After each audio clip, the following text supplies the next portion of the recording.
The last time Notre Dame was at Autzen Stadium was 1982. So I was 4. You were 4. Yeah. Yeah. And living in Anchorage. So, no, I happened to miss that one. Didn't catch that one. Let's take a look at what happened. 1982. Someone saying a 13-13 tie? Really? Yeah. That's what someone chimed in. It's the most 80s football game ever. That is the most 80s football game. Was that Lou Holtz then? No, Lou Holtz, this was, in the 80s, it would have been Gary Faust. It was Dan Devine, then Faust, then Lou Holtz. So right before Holtz's tenure. Lou Holtz got there in the late 80s with Tony Rice and all those guys. Exactly. I do believe that was like... Well, I don't get break the head cold, but they're... Oh, Lou. Honestly, if you could give me one matchup for Oregon... So the at-large teams that they have right now are South Florida, Georgia, Notre Dame, Oregon, Miami, Texas Tech, Texas, Ole Miss. The byes being Indiana, A&M, Ohio State, Bama. Well, let me throw it out in bracket form. Yeah, because the bracket is more interesting than the rankings, even though it's the same thing. Yeah. So last week they had Memphis as the top, I don't know, like Group the of 5. 5th champion. Group of 5, yeah. Conference champion. Even though they weren't in the top 25, they lost. Yeah. So they lost to Tulane. So now they have South Florida in there. So they have South Florida as the 12 seed playing at Georgia with the winner going to Alabama. Then they have Notre Dame as the 9 seed playing at Oregon, which the winner there would be going to Ohio State. And by the way, those would be neutral site games, but they would get Ohio State.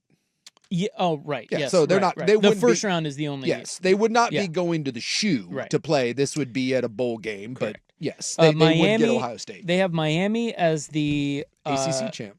As the 11.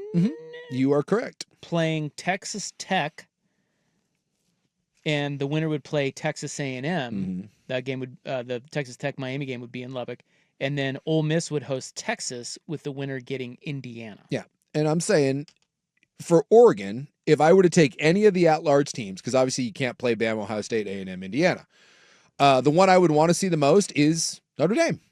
I'm just talking all things. I'm talking pageantry. I'm talking just, kind of the tradition. I think it'd be a fun game to see.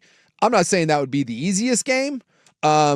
I just think that would be the one. I know some people would say Georgia, you want to play the SEC. Texas would be fun. Miami, the Cristobal reunion would certainly be fun. And maybe you'd want to see Miami because you think they're the lesser team, although I'd point out Miami beat Notre Dame.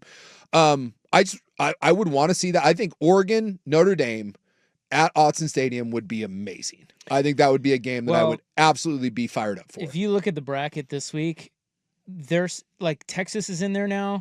Miami's in there now. And a lot of this can change, by the way. Absolutely. So much. It's early. I mean, Texas loses one more game, and they got to play A&M at the end of the year. They're out. I don't remember who they had the ACC champion as last week. Was it Miami? So I looked that up while we were at break. I don't know. Miami is not out of it. No. So because it's so convoluted. There's a lot going on, but I'm just saying, like, to win the ACC and you'll be in the tournament. Yeah. All they need is some combination of Duke to beat Virginia, and Duke hosts Virginia this week, and Virginia's quarterback is hurt, I think.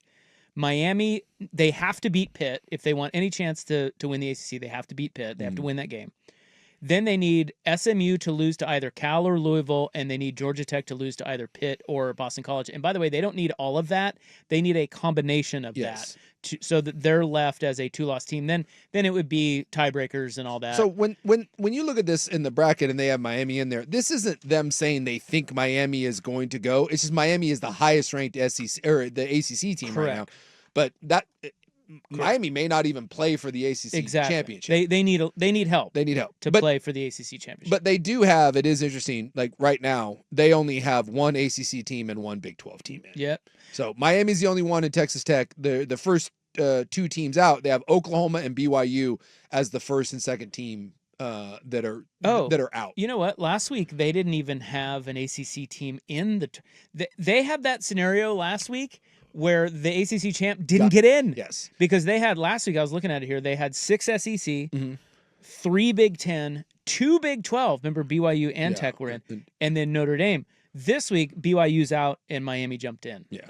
So I mean, there's a lot of football left to be played. I just think this, if somehow it ended up close to this version, I think most people would be very excited. That's a loaded tournament. Yes, it is. And say what you will about who would be left out and merits of going, but having Texas and Miami and Notre Dame all in there and Tech, that is a real interesting tournament. I just think when you look at this, South Florida, Miami, Texas, they're all hanging by a thread. In fact, I'll bet you right now 2 of those 3 are not standing when this tournament happens. Yeah, I'd agree with that. So, yeah, a lot can change. But A&M did not leapfrog Indiana. Some thought they would. Yep. Indiana is still number 2.